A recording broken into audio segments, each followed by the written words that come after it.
Dans les années 1200, il y avait un empire du Mali. Il avait été fondé par Soundiata Keïta.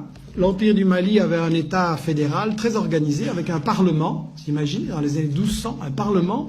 En Europe, on va juste attendre 6 ou 7 siècles pour arriver à cette chose-là.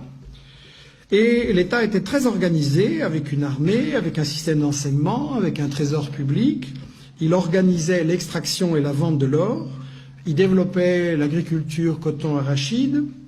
Il y avait des centres universitaires extrêmement célèbres à Tombouctou, à Géné ou à Ségou. Et un des successeurs de Keïta, Boubacar II, 2 siècles avant Christophe Colomb, a lancé 2 expéditions maritimes pour découvrir l'Amérique. Donc, pour des gens qui ne sont jamais entrés dans l'histoire, c'est pas mal. Et en fait, ce qui est intéressant, c'est que donc, il y avait toute une économie en Afrique et au Mali.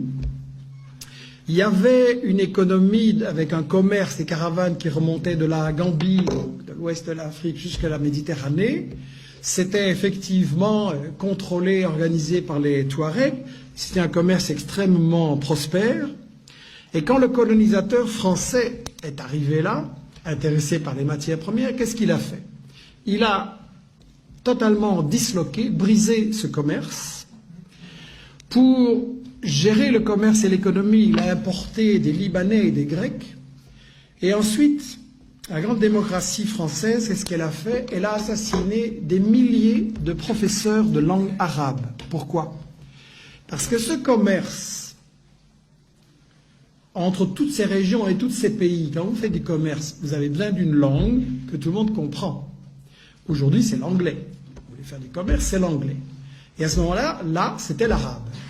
Et donc, si on voulait détruire ce commerce et que tout soit pour l'exportation vers la France, on a massacré des milliers de professeurs d'arabe à l'époque.